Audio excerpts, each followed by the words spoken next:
Euroinnova Play, desde donde quieras y como quieras.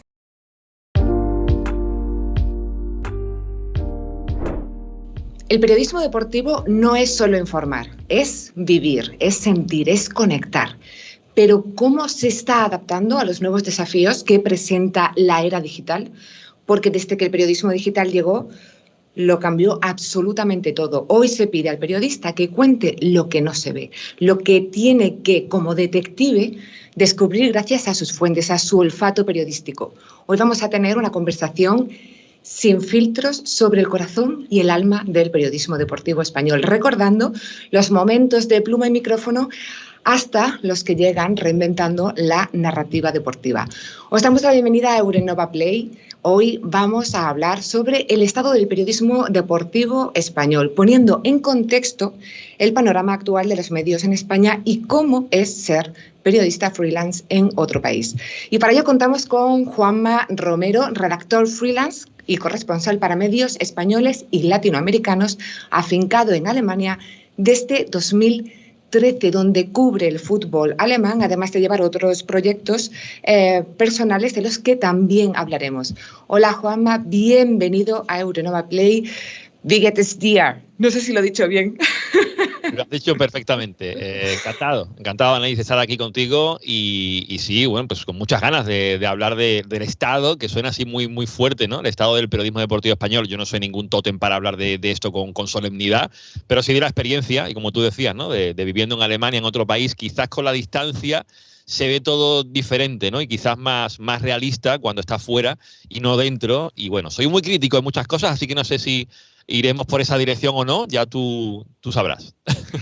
Queremos saber tu opinión y como bien dices, desde la distancia, en este caso desde Alemania, pues es siempre cuando estamos dentro del problema o del meollo de la situación, no lo vemos con perspectiva y tú sí, entonces nos interesa muchísimo tu opinión desde allí. ¿Cómo lo ves? Además ejerciendo, no es que no estés ejerciendo, es que lo haces. Pero vamos a calentar un poquito motores y queremos saber, Juanma, algo más de ti.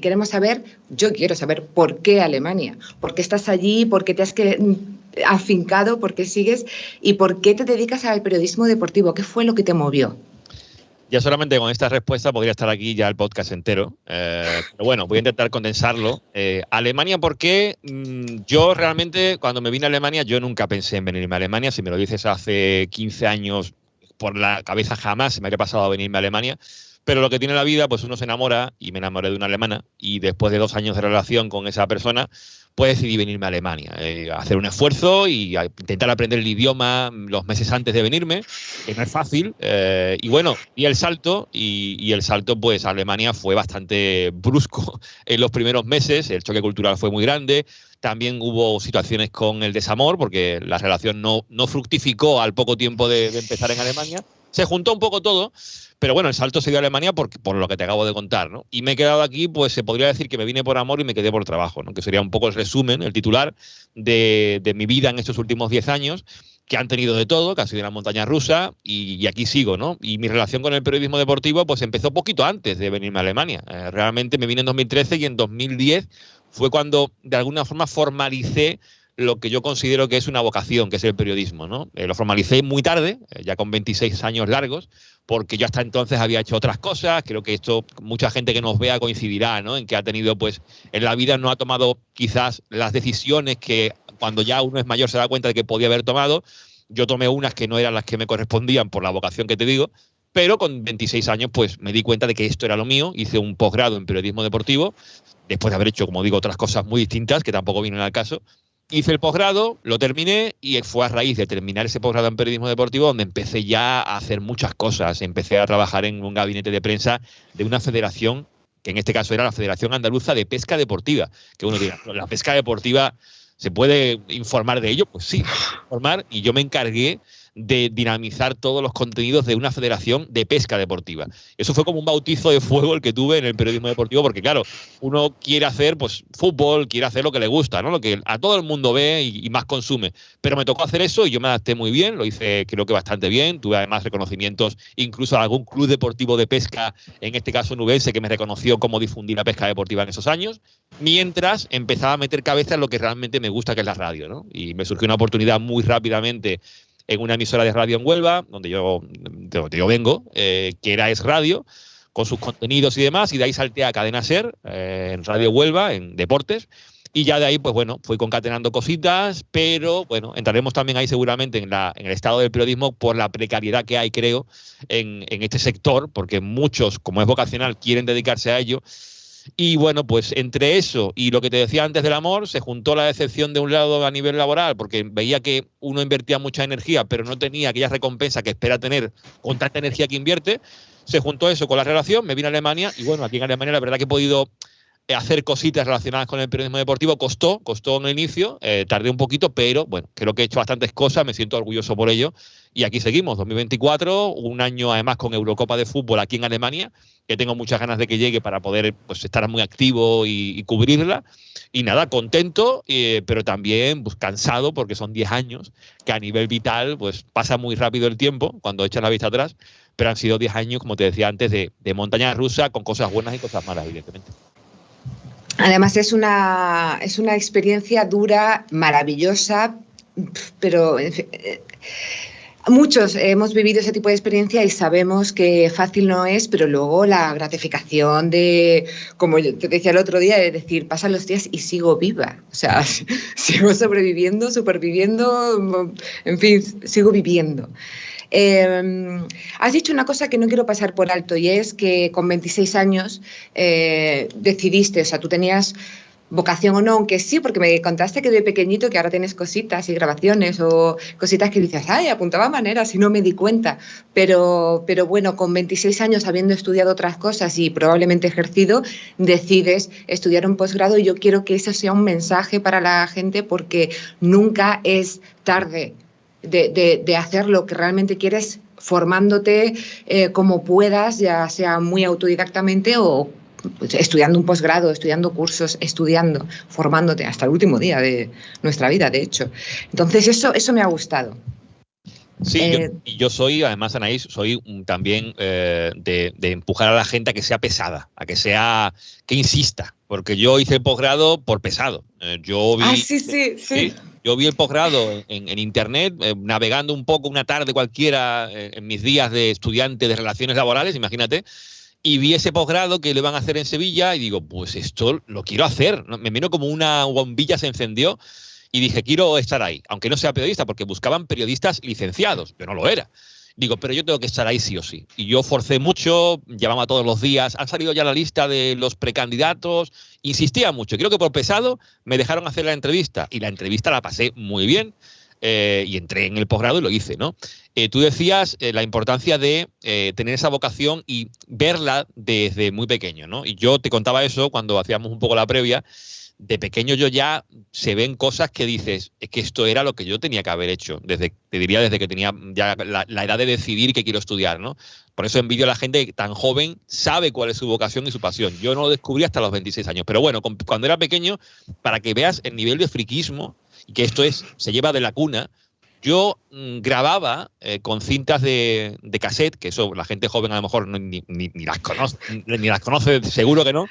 Yo grababa con una grabadora de doble pletina, con una grabadora de mano, grababa el sonido ambiente de un videojuego de fútbol, el que fuera de la época. El sonido ambiente lo grababa con una cinta de cassette y ahora esa cinta de cassette con el sonido ambiente de un partido de fútbol lo metía en una doble pletina, lo ponía en volumen alto y yo con una grabadora, la misma que usé para grabar ese sonido ambiente, me grababa a mí narrando partidos imaginarios con ese sonido ambiente.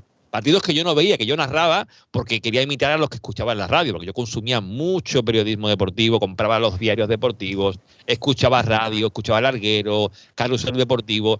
Yo era un friki, un apasionado con esa edad, veía muchísimo fútbol internacional, o sea que estaba ahí. Y yo, pues claro, yo lo veía como un hobby, pero no como una posible profesión. No lo formalicé hasta lo que te decía antes, ¿no? Que no quiero repetirme mucho. Y por tanto, la gente que tenga esa pasión y esa vocación desde muy joven, que luche por ello. Si lo sabe, con esa edad, con 17, 18 años, que luche, que se forme, que esto no es un mensaje para hacer lo que yo hice, de sin ser licenciado, meterme en este mundillo. Yo creo que al final, como es vocacional y no hay que tener una... A ver, que se entienda lo que quiero decir, ¿eh? Que algunos se enfadará cuando diga esto. Para ser periodista no hay que ser periodista titulado. Y esto suena muy fuerte, yo lo sé, pero no es como ser un cirujano. A mí me decía uno en el posgrado, tú eres un intruso, tal, en broma también, y me decía, es que yo no dejaría a mi madre, si la operan de corazón abierto, que la opere un panadero. Digo, vale, pero es que un panadero, o un cirujano en este caso, tiene que tener una formación muy específica. No, es demagogia decirme eso. Pero un periodista, o un comunicador, o un creador de contenido como hay más hoy en el mundo digital, no tiene que ser titulado a nivel periodístico. Sí una formación, pero también se puede uno formarse de manera autodidacta, haciendo más que leyendo.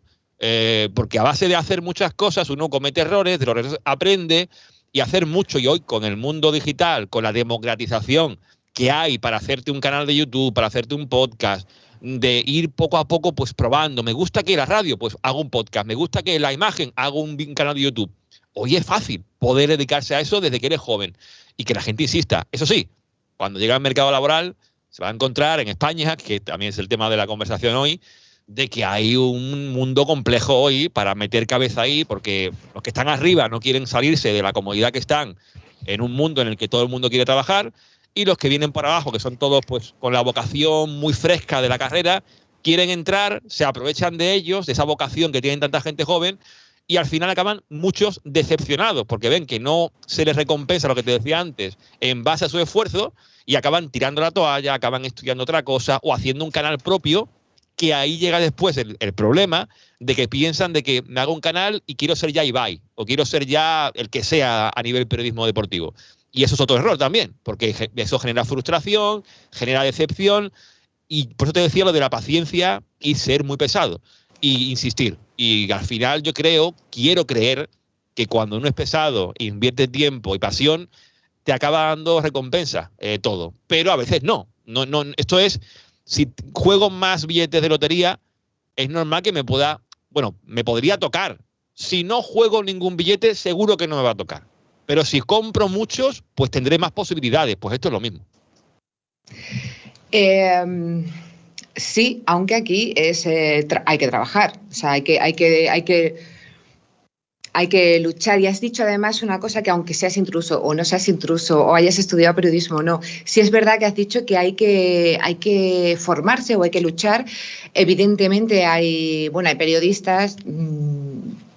Hay que ser un buen comunicador, hay que escribir bien, no se puede cometer, fallos gramaticales, ortográficos, depende del medio que estés usando, y decir cosas que no. Entonces ahí sí que veo yo que es bueno leer, aunque no te referías a eso, te referías como a estudiar, pero sí que veo yo que esa formación tuya, sí, es lo que dices, si es tu vocación, es lo que quieres, fórmate, o sea, ten cuidado, cuida tu herramienta, que en este caso eres tú, pues cómo te expresas, cómo te comunicas básicamente. Has hecho una grandísima y maravillosa introducción a todo lo que vamos a hablar, y yo quiero que, más o menos ya se lo has dicho a la gente que nos está escuchando, que les mueve dentro, pero me lo quiero llevar a lo de irse fuera, a los que les mueve dentro ese querer irse fuera, pero también la vocecita esta interna de no, el miedo que les dice, les frena. Y me gustaría que nos contaras un poquito desde tu experiencia como periodista freelance en Alemania, cuáles son los principales desafíos que te has encontrado y las mayores o distintas oportunidades que a lo mejor te has podido encontrar en lugar que aquí en España no, que te has encontrado en todos estos 10 años, creo que has dicho, germanos. Yo también me considero que he tenido suerte, en parte, ¿no? Pero la suerte se busca también, creo. No es una cosa que surja de repente, ¿no? Yo la suerte digo que la he tenido porque yo creo que también es importante, no solamente en el periodismo, cualquier profesión, tener contactos, tener una red de contactos. El networking es fundamental hoy día. Y yo, en base a tener contactos, he podido empezar a trabajar de lo que he querido trabajar y quiero seguir trabajando, que es como periodista deportivo, ya sea freelance o por cuenta ajena. Y yo, pues, a través de contactos accedía a poder trabajar de corresponsal, no, perdón, de redactor en la web de la Bundesliga, de la Liga Alemana de Fútbol, oficial, en su página web, en un departamento de español que crearon en 2016. Pues entré directamente ahí, me consolidé. La pandemia se lo cargó, que eso sería otro tema de debate. Pero bueno, a partir de ahí ya había hecho anteriormente como corresponsal cositas con el Diario Sport, Diario Deportivo Catalán. Y yo creo que lo principal es, sobre todo, tener claro lo que quieres, ¿no? Yo me vine a Alemania en 2013, como ya hemos comentado, sin tener claro realmente de si sería posible que yo pudiera trabajar de periodista deportivo en Alemania, sin tener idea del alemán.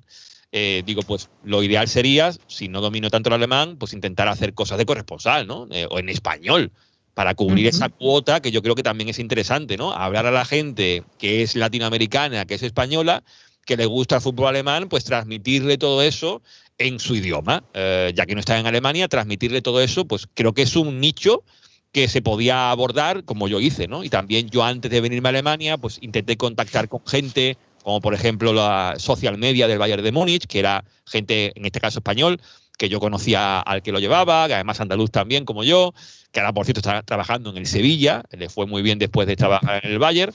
Y bueno, con contactos que uno va haciendo, pues ya va metiendo cabeza, ¿no? Incluso colaboré en un podcast que hacía gente en Colonia para el público hispanohablante, Funk Radio, que es una experiencia que yo guardaré siempre en el corazón, porque yo los conocí antes de venirme a Alemania. Hacían un podcast ahí en iVoox, muy pequeñito, muy humilde. Dije, bueno, pues esto me interesa. Y empecé a colaborar con ellos antes incluso de venirme a Alemania. Ya en Alemania, bueno, los conocí e hice amistad incluso con ellos, ¿no? O sea que hay que moverse mucho, hay que estar indagando. Si vienes a un país distinto, con un idioma diferente, una cultura muy, muy distinta a la nuestra, un clima que no te voy a contar, son muchos factores que son piedras en el camino, pero si tienes claro lo que quieres, vea por ello y ten paciencia y ten resiliencia, que es la palabra de moda, ¿no? Pues yo la he tenido y he tenido momentos muy, muy, muy, muy complicados, pero otros en los que el sentido a mi profesión lo he podido vivir en muchos momentos, porque al final esto hago mía unas palabras de Pep Guardiola, técnico del Manchester City, histórico del Barça, que cuando le entregaron la medalla del mérito de Cataluña, creo que se denomina así, es la máxima distinción del Parlamento de Cataluña a sus ciudadanos, ¿no? Se la dieron a Guardiola. Guardiola decía en ese discurso que lo que daba sentido a su profesión era no ya el ganar títulos, una Champions y todo esto, sino los días en los que se iba al sótano del Camp Nou, del campo de Barcelona, a ver los vídeos del rival de turno, un sótano sin luz, muy oscuro, se ponía a ver vídeos del rival analizando, y llegaba un punto en el que veía que ya sabe dónde puede hacerle daño al rival. Y decía, ya lo tengo, hemos ganado el partido. Ese momento, decía él, daba sentido a su profesión. Pues yo casi que lo veo igual en lo que se refiere al periodismo deportivo. Son pequeños momentos, la vida creo que también funciona así, ¿no? La felicidad son pequeños momentos, no es siempre, no es todos los días, ¿no? Y en el periodismo deportivo he tenido momentos de irme al estadio y estar viendo el partido, hacer la crónica en el móvil, corriendo a zona mixta, hablar con un par de jugadores, meterlo en directo en una radio en ese momento.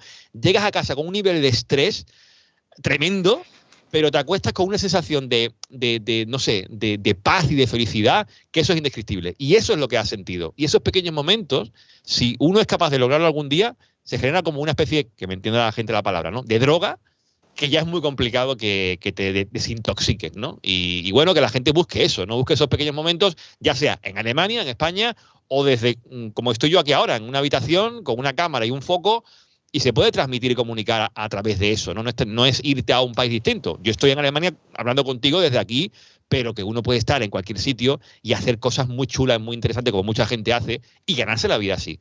O sea que hay para todo el mundo y hay mucho contenido, que esa es otra, pero bueno, creo que todo el mundo puede dedicarse a ello, sin duda. Has dicho foco, cámara, recordamos que dijimos lo importantísimo que es el micrófono y el sonido. Sí. Pero bueno, eso, quitando eso, bueno, has dicho un montón de cosas que te querría preguntar ahora, pero se me han ido escapando, no las he apuntado, pero sí voy a coger una pregunta que tenía para más adelante, porque me gustaría que nos contaras algún reto específico que te has tenido, que has vivido al enfrentarte al cubrir el fútbol alemán, pero para tu audiencia hispanohablante. sea, sí, hispanohablante. Un reto. Sí, algo pues desde allí es que nos has estado contando, pues eso, que viste este nicho, pero claro, en alemán pues no podías. Entonces, a ver, sí, qué problemas o qué, bueno, retos o cosas maravillosas que te han ocurrido a ver. Es bonito, por ejemplo, hacer entrevistas, ¿no? Yo tengo siempre un recuerdo que guardo muy en el corazón también, que creo que te mandé la nota de una entrevista que le hice a un jugador catalán de un fútbol súper modesto, del Palamós, donde jugaba antes de venirse a Alemania, que tuvo una historia, bueno, espectacular, que la conté en ese reportaje. Es una de las primeras entrevistas que hice para Sport, digamos, largas, en una página entera que le dedicó el Sport a ella, y fue pues encontrándolo por casualidad, viendo qué nombres, qué fichajes había hecho el fútbol alemán en el mercado de invierno del año, no sé si era 2014-2015, y encontré un nombre de un español. Y al final, quieras que no, pues eso también te une, ¿no? Porque es otro inmigrante más. Aunque se dedica al fútbol, es como tú en ese sentido, ¿no? Se ha ido a un país distinto. Y contactar con él y ir a ver un partido de ese equipo que era en Energy Cottbus, un equipo de la Alemania del Este, que vino a jugar a Aalen, una localidad perdida por ahí por la Selva Negra. Y fui a verlo jugar y charlé con él después del partido y me contaba también sus vivencias de irse a jugar a Austria, que lo llamaron estando él en una boda, por si quería irse a jugar a Austria, se fue a Austria. Él no tuvo miedo en ningún momento de decir, yo quiero probar, quiero salir de mi zona de confort. Al final también eso me identificaba un poco a mí, ¿no? Lo que te contaba antes, de la precariedad, la falta de, no sé, de oportunidades. Él jugaba en tercera división en España, ganando muy poco dinero. Le ofrecían más en Austria, en un fútbol más profesionalizado. Después de ahí, en pocos meses, se fue a Alemania, al Energy Cottbus. Me contaba maravillas de cómo se trabajaba en el fútbol alemán en tercera división, ¿eh? Tercera división de Alemania, que es profesional, pero es tercera división, lo bien que cuidaban, cómo trataban al jugador, lo profesional que estaba todo. Y eso, pues, es una de las cosas que yo guardo, ¿no? Esas charlas pequeñitas con gente que no tiene mucho foco, pero que yo las guardo en el corazón. O por ejemplo, te decía antes Guardiola, yo admiro mucho a Pep Guardiola. Encontrármelo en zona mixta, que Pep Guardiola te reconozca, te dé un par de chascarrillos fuera de grabación, que esa es otra también, ¿no? Lo que no se puede sacar, que es off the record, es otra cosa que a mí me encanta, ¿no? Cosas que tú tienes, que sabes y que no vas a contar por respeto y no voy a decir amistad, pero sí por respeto, ¿no? A la otra persona, decir, esto no lo puedo contar.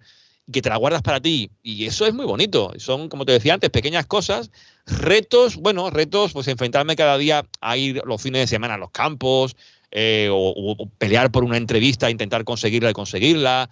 Eso es el día a día, que como es tan exigente, porque todo va tan rápido y no te da tiempo ni a rascarte, pues reto se podría decir que hay a cada segundo un reto, ¿no? Y ahora mi reto es, en este momento en el que me encuentro, pues seguir buscando, pues eso, gente que ahora mismo, y si alguno me está viendo de algún medio, que estoy en Alemania, que me ofrezco a si alguien quiere, en algún medio en Latinoamérica, que alguien le cubra la Eurocopa in situ, yo estoy a tiro de piedra de 4 estadios de la próxima Eurocopa, pues aquí me tienen. O sea, yo siempre voy buscando, llamando a muchas puertas para eso, para que me contraten. Como freelance tienes que facturar, no queda otra, y ese es un reto, es el más grande, el seguir buscando fuentes de ingresos, pero bueno, es la vida misma, ¿no? No es cuestión ya ni de edades, ni de momentos vitales, es la vida misma, tienes que pagar el alquiler, cuando uno está con sus padres en casa no se preocupa de esto, pero cuando tiene que buscarse la vida de manera individual y bueno, en otro país distinto ya ni te cuento, pues bueno, al final el reto es ese, ¿no? Es el día a día. Y ser, como te decía antes, y eso no voy a cambiar de opinión, ser muy pesado. Y llamar, y como decía mi abuela, y perdonad por la expresión, quien no llora no mama, y en esta vida también hay que, bueno, decir, aquí estoy, hago las cosas bien, y pues aquí estoy, dame una oportunidad. No pasa nada por pedir una oportunidad, no pasa nada. Hay gente que tiene como, no sé, el síndrome del impostor y se queda ahí un poco que no voy a pedir, no, yo hago las cosas de esta manera, las hago bien. No, tienes que venderte. En esta vida hoy, si no te vendes, no te va a encontrar nadie. Así que es un consejo que yo doy a la gente que nos esté viendo, gente joven, que esté, pues eso, en un momento a lo mejor de indefinición, que hay que ser pesado y hay que llamar a muchas puertas y, bueno, y los contactos, que no es hablar de enchufismo, que es otro tema, sino contactos que te puedan abrir la posibilidad y después tú ya ganártela. De hecho, es súper importante lo que dices y es que esto es una carrera, bueno, tu profesión es una carrera de fondo, pero prácticamente todas, en realidad, algunas más que otras, pero eso es una carrera de fondo y hay que ser, como bien dices, pesado o cabezota o de ideas fijas en el sentido de este es mi sueño y para allá que voy, que me da igual todos los obstáculos que haya, que además, como dice un amigo mío, es que tengo la mala costumbre de comer y de pagar todas mis facturas, es que hay que ganarse la vida cuando estamos con papá y mamá, pues bueno, pero cuando ya vuelas, que eso de comer, es que... Pero estabas comentando lo de Sergi, chico, ¿cómo me has dicho que se apellidaba? Arimani, y que por cierto, al que le mando un saludo que no nos estará viendo, después de acabar su carrera corta en el mundo del fútbol, regresó a España, se fue a Estados Unidos a trabajar de granjero. Él tenía el sueño de montarse una granja con caballos y lo consiguió. Y yo veo fotos de él en Twitter, me alegra mucho verlo, además feliz de la vida, fuera de todo el estrés. Y quieras que no, eso también es parte de cuando uno sale de la zona de confort. Yo siempre cuento la que para mí ha sido mi mejor experiencia vital, que la tuve en 2004, antes de todo el tema del posgrado, de periodismo. Yo había hecho cosas que nada tienen que ver con eso y hice un ciclo formativo de grado superior de comercio y marketing, imagínate. Con esto de venderse, mira, también tengo esa parte por ahí.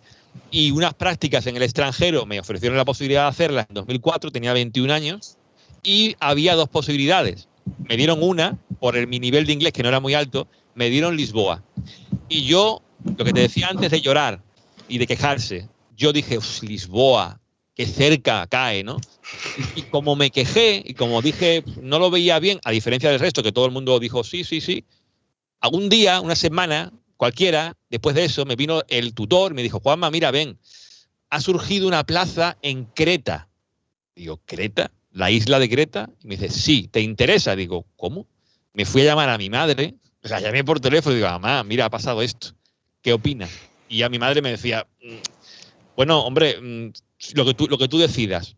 Hombre, por un lado decía, qué lejos se va, qué lejos se va, pero digo, lo que tú quieras. Y yo pensé, digo, Lisboa muy cerca, Creta, y me voy a ir solo, no iba con mis compañeros. Yo me fui a Creta.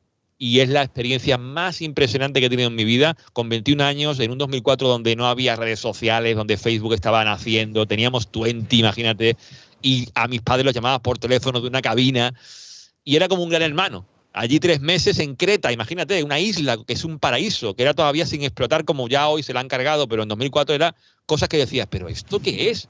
Y yo digo, cuando uno vuelve de una experiencia así, ya es otra persona. Es otra persona. Ya su horizonte, su visión era antes así y será abierto. Y eso creo que es importantísimo, porque te hace, no sé, te hace diferente, que no quiere decir mejor o peor que otros que no tienen la inquietud de irse fuera, porque yo conozco mucha gente que no se ha movido de sus 4 paredes del barrio y son felices, y yo los respeto, pero yo cuando salí y volví ya era otro, y a partir de ahí no he querido dejar de hacer eso, y quizá, bueno, tuve una experiencia viviendo un año de Erasmus ya bastante mayor, que yo es que no me he perdido una, en Florencia, en Italia, imagínate, un año en Florencia, en Italia, y después ya en Alemania, pues bueno, para culminar ya, para rematar. Y yo espero que ya no haya más movimientos porque al final con la edad uno se va cansando y ya no tengo tanta energía para aguantar tanto cambio. O sea que de momento me quedo aquí. Que no está mal. Es que hay que salir. Yo lo veo eso fundamental. Con respecto al curso que hiciste, que también te viene bien lo del marketing o lo de venderte, es que Steve Jobs ya lo decía, unir puntos. Hay que unir los puntos que cada uno va adquiriendo en el camino. Me quiero meter en la era digital, Juanma, para meternos un poquito en faena. Y quiero preguntarte cómo crees que ha afectado la llegada de Internet pues al periodismo deportivo en España. Mira, te decía antes lo de 2004, ¿no? Que no había ni redes sociales prácticamente, ¿no? Facebook estaba emergiendo un poquito. Hombre, lo ha cambiado todo. El mundo digital, yo como te decía antes, compraba periódicos. Con 15, 16 años compraba la prensa deportiva. Eso sí, no compraba El País. De vez en cuando compraba El País porque el domingo venía con el suplemento dominical y era muy chulo de ver entrevistas y tal, pero sobre todo periódico deportivo diario, que es una cosa que en Alemania no existe, por cierto. El tener periódicos deportivos diarios aquí como que no funciona, porque el alemán piensa en el fútbol los fines de semana, durante la semana no le da tanta importancia al deporte, cosa que en España somos unos locos, ¿no? Pero yo te digo, yo compraba periódicos con 15, 16 años. ¿Tú crees que un niño de 15, 16 años compra periódicos hoy? ¿Se va a comprar el mundo deportivo o el sport mientras toma el café? No. el que pone una foto de una prensa deportiva y un café, que es muy típico en Instagram o en Twitter, tiene 35 largos. Seguro. No hay un niño de 15, 16 que compre prensa. Y eso indica que de aquí a 30 años, incluso menos, pues no habrá seguramente diarios deportivos o diarios normales físicos que puedas tocar y oler, ¿no? Que a mí me encantaba el olor de la prensa recién sacada, ¿no? Y eso lo ha cambiado todo. Y vemos los medios en España, deportivos y no deportivos, que se están ya poco a poco, han tardado, pero lo están haciendo con las suscripciones, ¿no? De decir, artículos de pago. Esto era impensable hace no mucho.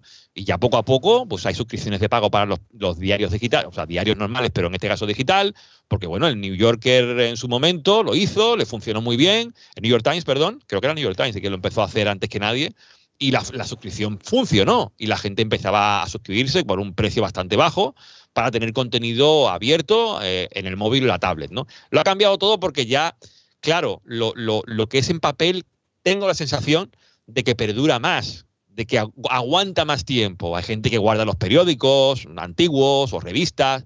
Lo que es digital se pierde. Se pierde en el amasijo y la amalgama de contenidos diarios. La dictadura del clic también lo ha modificado todo. El que uno haga ya hoy algo pensando solamente en que tenga un clic, el llamado clickbait, ¿no? O sea, el periodismo se ha pervertido con todo el mundo digital y que hay que buscar anunciantes, hay que buscar publicidad.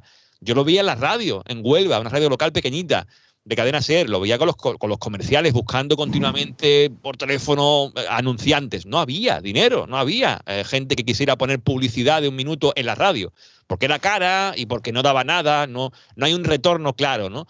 Pues así estamos, en una precariedad desde la gente que empieza y quiere dedicarse a eso, porque no hay para aguantar a tanta gente que termina la carrera de periodismo, y después un mundo digital donde no hay gente que meta dinero en ciertos sitios, en los medios en este caso, que se están basando en una economía de suscripción que no sé cuánto le dará a los medios y donde la gente joven pues seguramente no quiera leerse un artículo de 2 páginas. Se quiere leer el titular, si lo lee, y el titular de clickbait, y no va a pinchar porque ya hay gente que, bueno, hay inteligencia artificial que te hace un screenshot y ya ni entras porque te lo va a poner alguien en Twitter.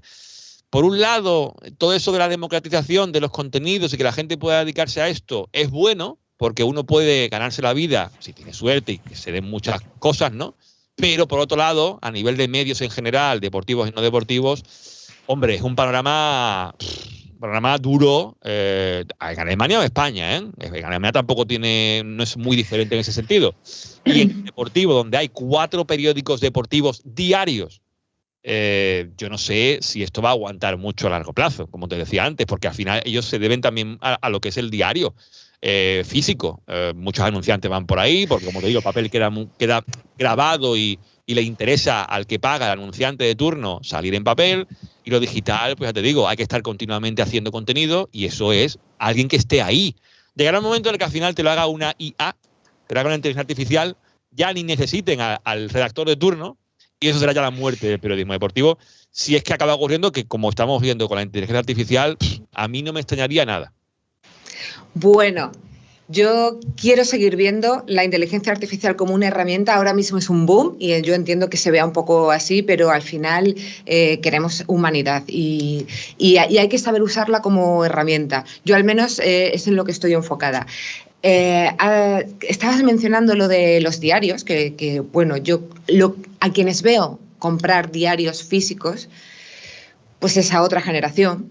Y cuando esa generación, Dios quiera que pase dentro de mucho tiempo, desaparezca, quizás sí que empiecen a desaparecer diarios físicos. Entonces, con esta llegada de toda la era digital, yo quiero preguntarte tú, particularmente tú, ¿cómo has adaptado tu enfoque periodístico para adaptarte y conseguir mantener este ritmo trepidante que dices y que todos vemos y bebemos, este ritmo tan trepidante de consumo en este entorno digital, en esta era?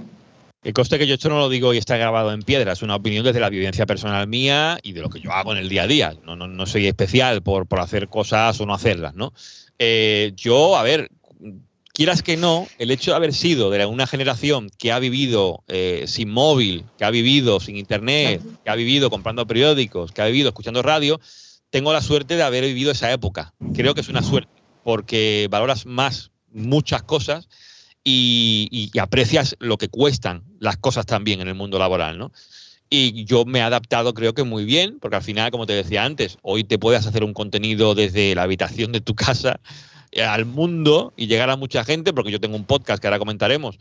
He tenido otros antes, ¿no? Porque como me encanta la radio, yo ya empecé en 2011, empecé a publicar ya podcast con un programa de cine que hacía en Es Radio, que se llama Es Más que Cine, donde hablábamos de cine, hablábamos de literatura, hablábamos de cómics, un poco del mundo friki, ¿no? En 2011 publiqué mi primer podcast, que ya hace tiempo, y era cuando todavía no hay ese boom, ¿no? Que llega con la pandemia. Pero yo empecé ya ahí porque era radio, que al final no deja de ser radio, ¿no? Enlatada, pero es radio, que tú puedes hacer de donde tú quieras, ¿no?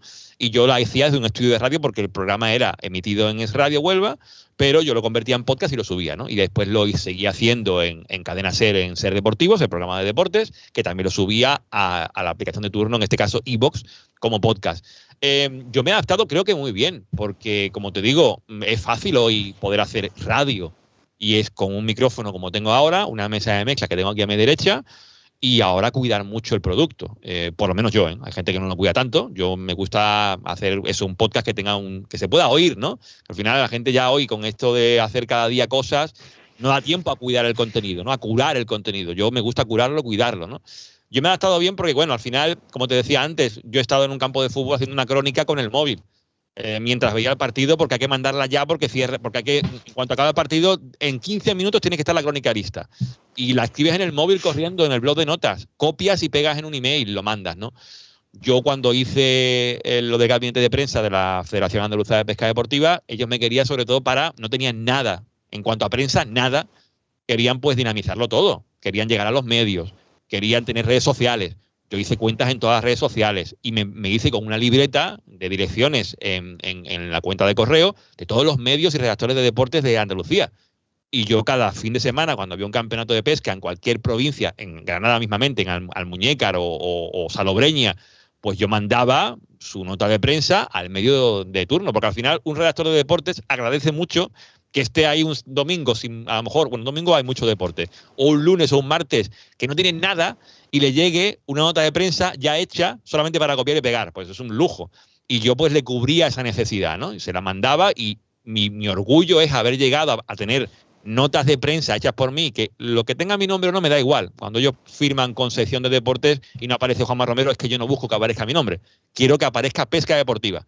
Y yo conseguí que el mismo diario Marca publicara en papel una nota de prensa pequeñita, muy cortita, de un campeonato que no era ni de pesca en agua, sino que se llama casting, que es lanzamiento de lo que es la caña con el peso, con la bollita, a ver quién lo manda más lejos, ¿no? Que se llama casting. Y eran 3 andaluces que habían quedado primero, segundo y tercero de España. Y yo conseguí que eso me lo pusieran en el Marca, porque me gané al redactor de pesca y caza en Marca y, bueno, me lo consiguió poner. Son pequeños logros que te decía antes que yo he conseguido, ¿no? Y eso es al final pues estar metido todo el día en redes sociales, todo el día metido pues eso, buscando ese workflow con otros redactores. Bueno, el reto digital es básicamente para aquel que, como te decía antes, le mueve la pasión. Si no tienes esa pasión que te mueva y que esto es 24/7, no hay más. Sé que suena muy fuerte, pero es así. Y 24/7 que no está remunerado como un 24/7. Pero es que tienes que pensar 24/7 en eso. Si no, no es lo tuyo. Búscate un trabajo de oficina de 8 a 4, por decir algo, y ya está. Pero si te apasiona esto, que sepas que no vas a descansar, que vas a tener días de los fines de semana donde vas a tener que estar viendo fútbol, vas a tener que estar consumiendo deporte, fútbol o lo que sea. Porque hay gente que solamente quiere fútbol, pero como te decía antes, yo soy pesca deportiva. Y si siendo recién titulado me ofrecen en una redacción de deportes hacer hípica, voy a tener que hacer hípica. No vas a poder decir que no. No pienses que esto es, no, lo que yo quiero. Lo que yo quiero, hazlo de tu casa. Pero si estás en un medio, tendrás que adaptarte. Pues bueno, es un cúmulo de cosas que no sé si a la gente que nos escuche la estoy esperanzando o quitándole las ganas, pero es lo como yo lo he vivido, por lo menos. Bueno, le quitarás las ganas a quien realmente no tenga esa pasión y le estarás inflando de ganas a quien realmente la tenga. Me queda claro que lo que has hecho ha sido no parar, sí, y primar la calidad a la cantidad.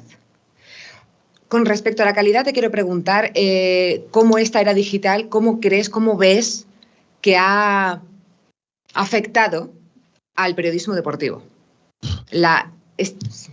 Sí, no, te decía, más o menos lo que un poco he contado antes, al periodismo deportivo es que, más que la era digital, el tipo de contenidos que hay en España o que venden en España, ¿no?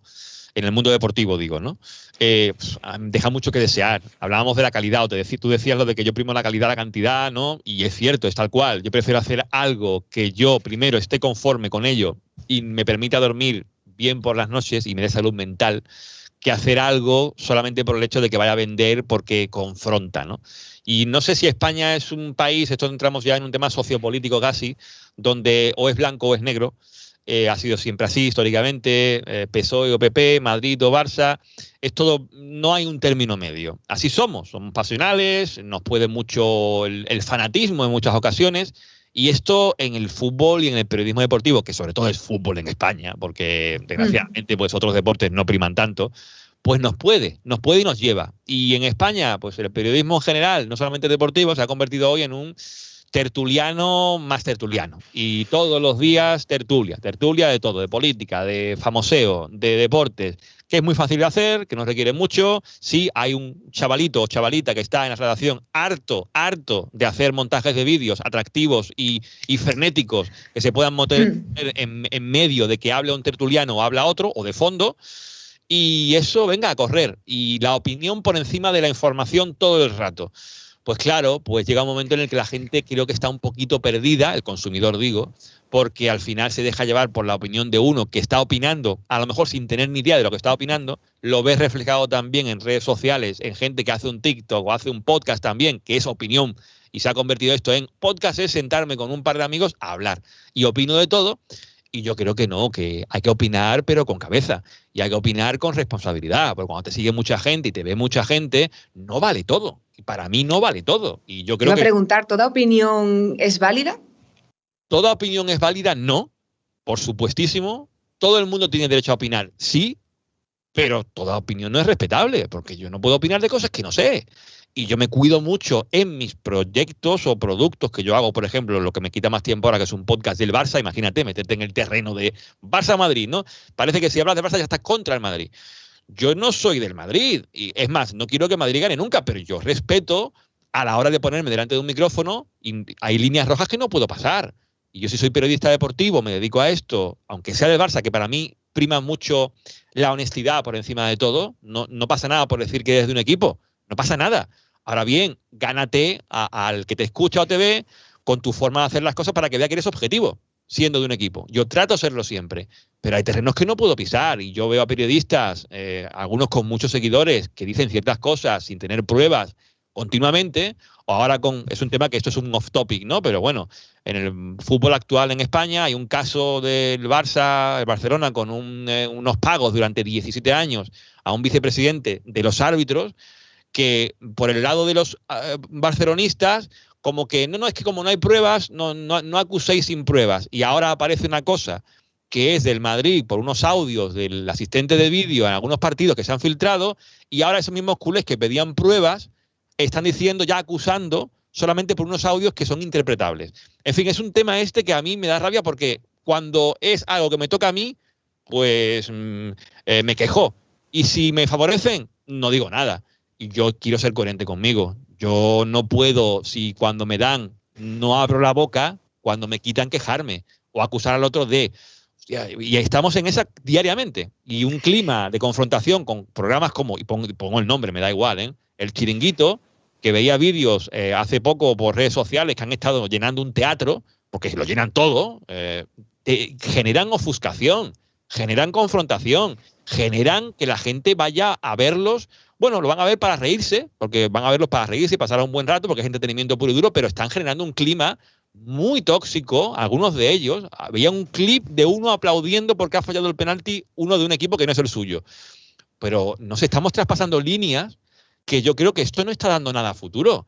Y quizás sea yo muy carca o muy viejo por decir esto, pero no me lo considero. Considero que yo hago un producto, el mío, que es muy minoritario, pero por lo menos sé que no voy a insultar a nadie. Sé que no voy a insultar a nadie, yo lo sé.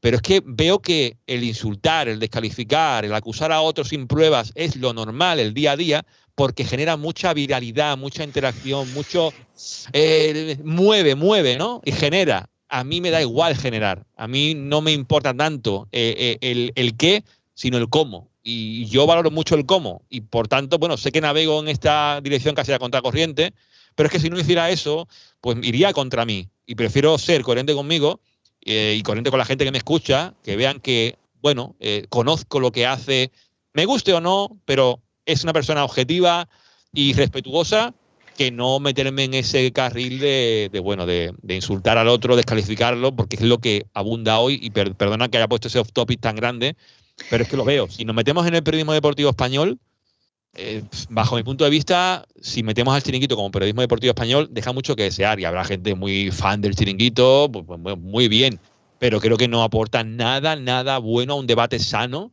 nada, no construye, sino que destruye, y yo creo que en una sociedad que quiere avanzar, hay que intentar aportar valor, hay que intentar construir, que la gente piense, reflexione, pero estamos en un mundo en España en el que no dejamos que la gente reflexione y genere su propia opinión en base a la opinión de otros, sino que lo que diga este se lo compro porque es de los míos, y este que no es de los míos voy contra él. Yo no puedo ir en esa dirección.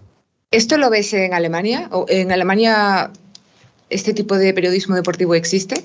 En Alemania, mira, bueno, es que no quiero hablar de política porque no es el día. No es el día. No, política no, es el periodismo deportivo, pues. Si nos centramos en el deportivo, lo que te decía antes, no hay diarios deportivos, no hay. De hecho, hubo uno, que el diario Bild, que es un diario hipersensacionalista, todo hay que decirlo, que no tiene Alemania, a ver, tiene cosas malas también Alemania a nivel periodístico, digamos, ¿no? El Bild es un diario que compra la gente mayor también, hay que decirlo. La gente joven creo que con un par de luces no compra el diario Bild. Lo compra gente mayor, que a lo mejor el Bild dentro de X años a lo mejor ya no lo compra nadie, pero es un diario sensacionalista puro y duro. Pues el Bild sacó una experiencia que quiso hacer de un periódico deportivo diario, que se llamaba Fußball Bild. Y yo, como era de los de comprar periódicos diarios, digo, pues voy a comprarlo, 1 euro al día, y te informaba un poco resumido todo lo que es el día a día de los equipos. Digo, me viene muy bien porque así me voy informando y voy siempre bien para cuando tenga que trabajar tener toda la información, ¿no? Duró, creo que un par de meses en el mercado. No lo compraba nadie. Nadie. Lo dejaron de hacer y me dio rabia porque, coño, yo lo estoy comprando, pero es que no lo compraba nadie. Hay un par de revistas que son Kicker y Sport Bild, que salen una vez a la semana. Kicker sale 2, una después de la jornada y otra el jueves, creo, y una el miércoles, Sport Bild. Son revistas que tienen un poquito más de reportajes, entrevistas y demás, pero no es el fútbol una cosa tan importante. Y en España le damos un valor al fútbol exageradísimo. Y lo dice uno que es el que hace un podcast del Barça, que al final busco a ese público también. No ese público en concreto que te decía de que le gusta el chascarrillo, sino un público que quiere informarse, quiere tener un contenido de calidad, que es lo que yo intento hacer. Pero la diferencia con Alemania, sin querer decir que todo en contra de España y todo a favor de Alemania. No, hay cosas malas, ya he dicho antes. Pero no estresa tanto, ni el deporte ni lo otro. Debe ser la televisión en Alemania y uno pues no se ofusca, no me llevan a la ofuscación. En España yo pongo la televisión y es raro el día que cuando estoy en España no termine enfadado si pongo alguna tertulia. Digo, pero ¿por qué tienen que gritar y pisarse unos a otros? Pues bueno, pues el pan de cada día, y hay gente que le gusta eso, le entretiene porque le ponen la cabeza en off, no tienen que exprimir mucho la neurona, y yo prefiero que me inviten a reflexionar y que me inviten a no sé, a cuestionarme cosas. Lo otro es, venga, a tragar, y bueno, la gente a lo mejor en su día a día está un poquito cansada porque el trabajo viene quemado, la familia, son muchas cosas, y llega a casa, quiere desconectar y no quiere reflexionar, quiere que le entretengan. O sea que yo respeto a todo el mundo, pero tengo mi opinión también.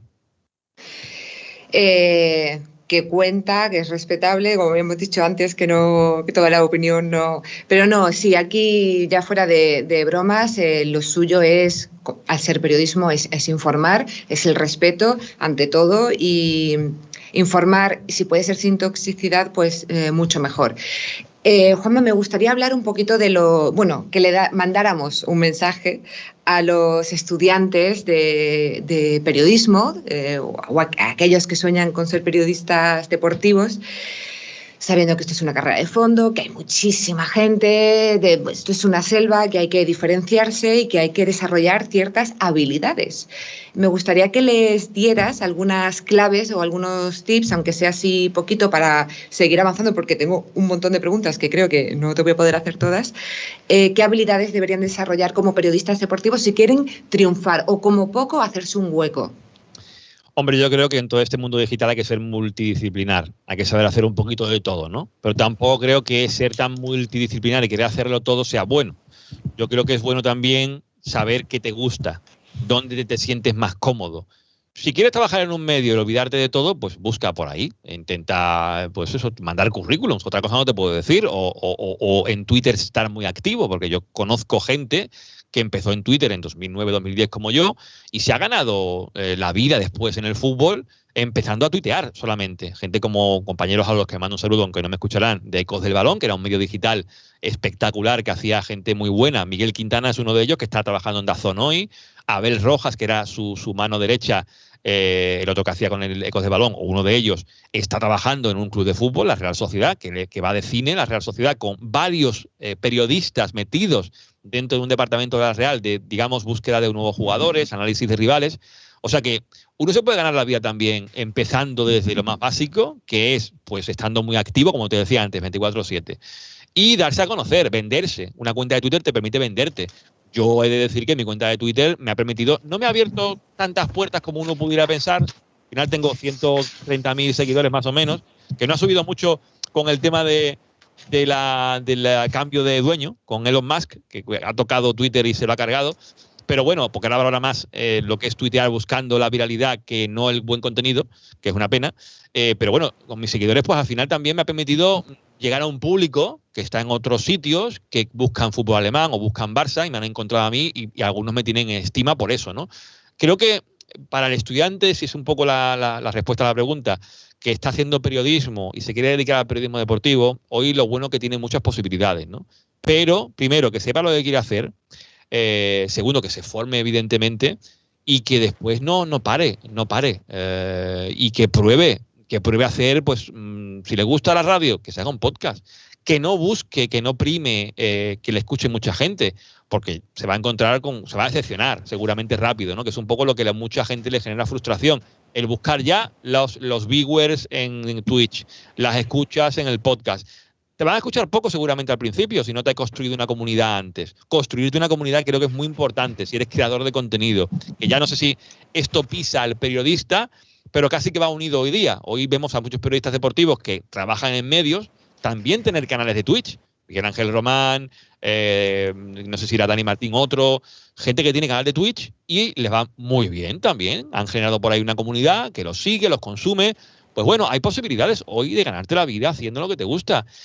Pero también creo que hay que tener un poquito de, primero la pasión, eso es incuestionable, si no hay pasión y no hay vocación, no hagas nada, búscate otro trabajo, pero hay que tener algo especial, ¿no? Yo recuerdo siempre, cuando estaba en radio, que yo llegué tarde, como digo, en Cadena Ser en Huelva, tuve la suerte de traer a un chico que en aquel entonces estudiaba periodismo, Pepelu, que además, bueno, ya después de 10, 15 años después, han pasado tiempo ya, él en ese momento estudiaba, y tenía 20 y pocos años y se veía, yo lo veía con unos ojos de envidia sana, porque yo quería haber sido como él, con esa edad saberlo.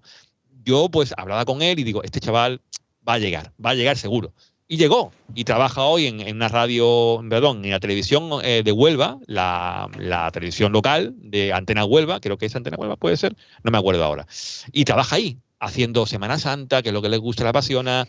Y, en fin, haciendo de todo un poco en estos 10 años o 15 que llevará, ha hecho muchas cosas. Por tanto, tener ese algo es importantísimo. Se puede desarrollar y acrecentar, seguro, pero si lo tienes, lo que no va a hacer es bajar. Y si te dedicas a otra cosa por decepción, porque ves que no te funciona aquello que te apasiona, no pierdas la esperanza. Quiero mandar un mensaje sobre todo eso, de no perder la esperanza, porque entiendo que también la pandemia a la gente la tiene un poquito trastocada, y que tengan eso, la fe y la esperanza de que trabajando mucho, insistiendo y sabiendo en dónde es bueno y moverse por ahí y no quiere abarcar tanto, porque quien mucho abarca poco aprieta, sé que al final eso puede dar recompensa. Si no la da, por lo menos lo has intentado. Lo has intentado, has dejado lo mejor de ti Y esto suena muy de taza de Mr. Wonderful, pero bueno, es que lo veo así también.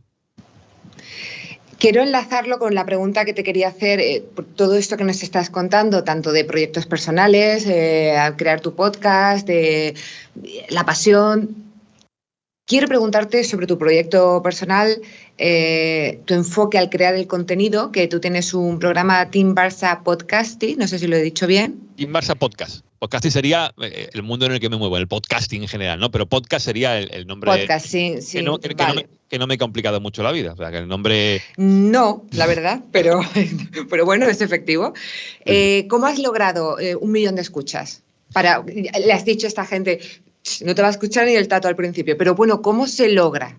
A ver, lo del 1 millón de escuchas tiene un poquito de truco, ¿no? Truco, a ver, que se me entienda lo que quiero decir. Yo tuve la suerte porque ya, como te digo, tenía la experiencia. Yo había hecho un podcast también en 2015 llamado Radio Guardiolato, que Guardiolato es el nombre de mi cuenta en Twitter, y que era un poco lo que me conectó al podcasting después de venirme a Alemania y de 2 años en el que no había tocado nada al comenzar en Alemania de periodismo.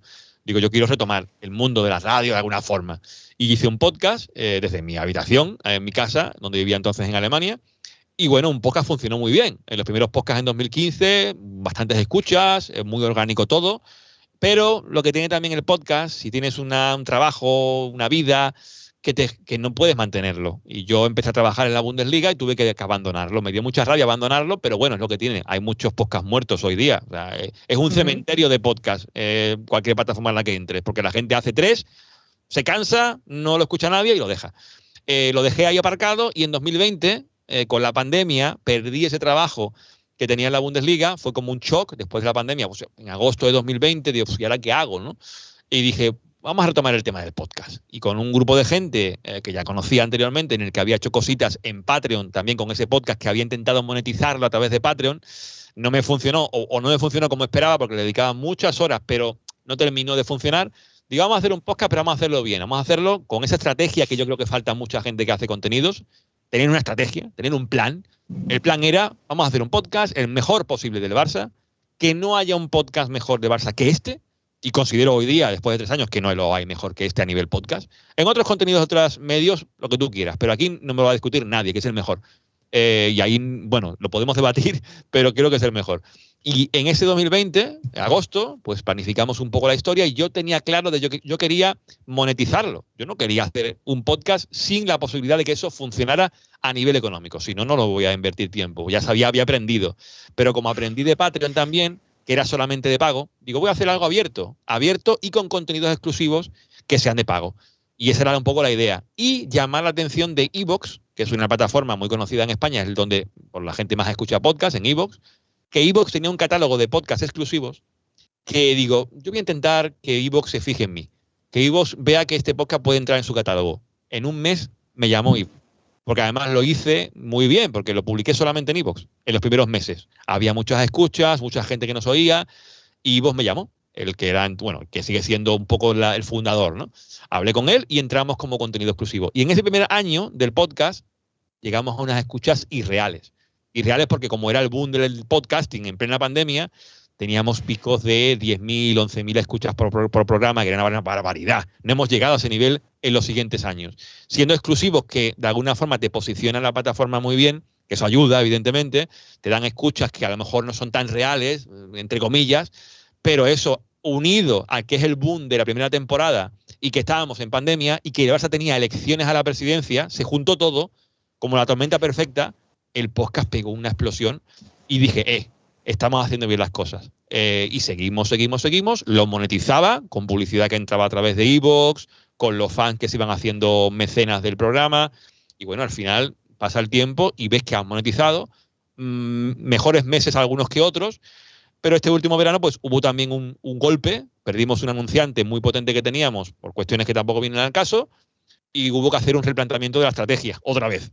Y el cambio fue pues salirnos de la exclusividad de iVoox y abrirnos a todos los sitios, a Spotify, a YouTube, etcétera, etcétera. Y estamos ahí peleando en ese nuevo comienzo, digamos, del podcast, pero siempre con la idea de hacer algo de mucha calidad, hacer algo que no sea comparable a ningún otro podcast del Barça y con contenido exclusivo que la gente pueda también decir, valoro mucho lo que hace esta gente, les voy a apoyar con cantidad muy pequeñita y bueno, de hacer una comunidad sobre todo, comunidad que valore lo que hacemos y cómo lo hacemos sobre todo. Me encanta porque sale mucho la palabra calidad y eso me gusta. Tenemos que ir acabando. Tengo unas cuantas preguntas por hacerte que no te voy a poder hacer, pero sí te quiero pedir en ese mensaje final que te iba a pedir que nos dijeras un poco lo que quisieras. A mí me gustaría preguntarte ahí que nos cuentes qué futuro le ves al periodismo español. Bueno, te voy a preguntar así un poco como todo. ¿Qué consejos puedes dar a los periodistas? ¿Cómo ves el futuro del periodismo español? O del periodismo deportivo. Vale. El periodismo deportivo. Vamos a ir por el periodismo deportivo para que no se enfade más gente todavía de la que ya se ha enfadado. No, sí, perdón, se me había olvidado añadir el deportivo, pero y déjalo en abierto, tampoco en España, sino general. Yo creo que hay mucha gente, porque eso es un no parar, porque es un semillero el periodismo deportivo brutal, ¿no? Porque es una pasión, ya te digo, el deporte, el fútbol, sobre todo en España, muchísima gente quiere dedicarse a esto. Yo veo continuamente en Twitter, que es la red que más uso, veo a gente jovencísima haciendo cosas. De lo que respecta a Barça, gente que, bueno, hay muchos proyectos que hay similares al nuestro, pues gente muy joven yendo a las ruedas de prensa, haciendo artículos, haciendo muchas cosas, ¿no? Que yo creo que a veces se pasan en querer hacer tanto y hay que intentar saber a dónde te quieres dirigir y encontrar tu público, tu nicho, ¿no? Pero veo mucho talento joven, ¿no? Y digo, no puede ir mal esto, no puede ir mal. Pero lo que te dije al principio de la charla, creo que hay una estafa piramidal, entre comillas también lo pongo para que no se enfade nadie, en el periodismo deportivo, donde hay 4 o 5 que siguen ahí, barrigas agradecidas, que no dejan a nadie pasar por o llegar a su puesto, que siguen escribiendo en medios, y es que a veces no saben ni escribir, y dices, pero madre mía, ¿esto hasta cuándo va a durar? Pues seguramente durará hasta que se quieran jubilar y veremos si dan paso a los jóvenes talentos o nuevos, ¿no? Veo medios después como DAZN, que tiene a gente como Miguel Quintana que te decía antes, que sale de la red social de Twitter, sale de ahí realmente, o de YouTube, y tiene la oportunidad para DAZN. Pues es una esperanza para aquellos que quieren dedicarse a esto, que puedan llegar también a ese puesto en el que está este que te he comentado, ¿no? Yo creo que hay un hilo de esperanza, sobre todo porque esto no para, y la pasión es incontrolable, y hay muchísima gente que quiere dedicarse a esto y no va a parar hasta conseguirlo. Y si no lo consigue, por lo menos va a haber tiempo en el que esté generando cosas que a otra gente le va a gustar, ¿no? Por tanto, por ese lado, esperanzado de que esto va a ir bien. Por otro lado, pues con mucha incertidumbre por cómo está hoy el mundo en general, y esto afecta a todo, afecta a YouTube, afecta a los podcasts, afecta a cualquier plataforma que me cuentes, le afecta al mundo actual hoy, porque no se sabe bien hacia dónde va cada sector, ¿no? El podcast, yo creo que vivió un boom con la pandemia. Se dice que ha entrado mucho anunciante, pero yo veo, y lo veo en mi podcast, ¿no? Y no hay tanto dinero ya para todo el mundo. Hay un pastel y para todo el mundo no hay un trocito. Y claro, eso lo trasladas a todos los sitios y creo que es aplicable a cualquier ámbito. Así que por un lado, incertidumbre, esperanzado y decepcionado todavía porque hay unos cuantos que no se mueven de ahí ni con agua caliente. Y bueno, y me da rabia porque veo que hay cosas que no cambian, que en España seguimos potenciando el todo vale, y como te decía antes, eso a mí personalmente no me gusta, creo que no construye nada, y por ese lado, pues bueno, también incertidumbre y decepción, esperando que los que vienen por detrás, el semillero que te decía antes, sea capaz de cambiarlo. ¿Lo cambiará? Pues no tengo ni idea. Yo creo que sí. Yo tengo mucha esperanza y mucha fe en estas nuevas generaciones y además lo creo sinceramente porque vienen, bueno, no han vivido esa época que a lo mejor hemos podido vivir nosotros y vienen como fresquitos en muchas cosas y yo creo que vienen pisando fuerte en temas que hoy en día son importantes y bueno, yo que estoy teniendo la oportunidad de hablar con tanta gente profesional de tantos sectores diferentes, lo voy viendo y lo agradezco. Pero me quedo con cositas que has dicho que me parecen muy importantes, que son los contactos, que hay que mantener. No el enchufismo, los contactos, cuidarlos y gestionarlos bien, diferenciarse, ser multidisciplinar, que no irse la cabeza, pero bueno...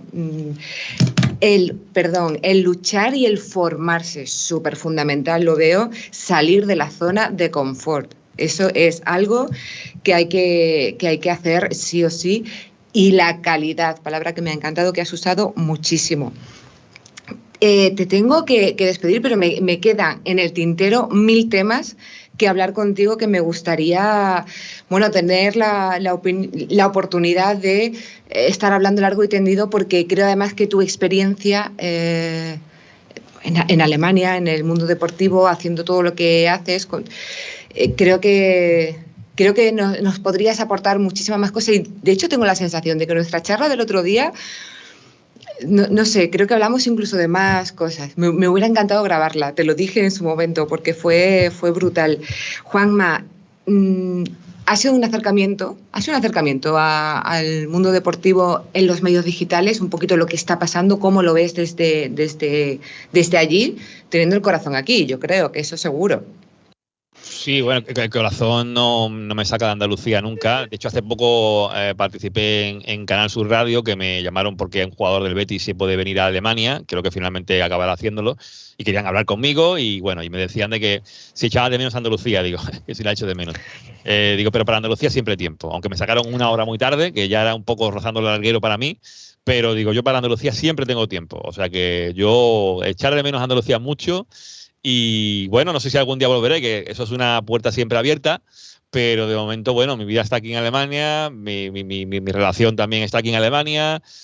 Claro, no se puede. Esto tampoco es una cosa que esté escrito a fuego, ¿no? Yo estoy siempre abierto, pero de momento el presente está aquí y el futuro a corto plazo también, o sea que. No bueno, ya, quizá en algún momento dado tengas que volver a salir de tu zona de confort y, pues, sea mejor verte a Andalucía de nuevo. Te deseo lo mejor. Yo te escucharé, voy a buscar tus podcasts. Yo he leído cosas que has escrito, me gusta mucho este artículo que me enviaste, que no sé si lo podremos poner o no, pero la verdad que está muy bien y me encanta también la historia de este hombre, muy parecida a la tuya en el sentido de aprovechar oportunidades, de salir de la zona de confort. Pero nos tenemos que despedir. Juanma, gracias enormemente por tu tiempo, por tu sinceridad y por todo lo que nos has contado. Y ya me dirijo a vosotros, que nosotros nos despedimos por hoy en Euronova Play, que seguiremos ofreciéndoos los mejores podcasts impartidos por expertos como Juanma Romero. Nuestro objetivo es daros las herramientas para que impulséis vuestra carrera y consigáis vuestras metas, que no ceséis en vuestro empeño. Elige Euroinnova, elige quien quieras ser. Muchas gracias de nuevo, Juanma, de verdad, por estar con nosotros, y a vosotros, como siempre, por acompañarnos. Hasta la próxima.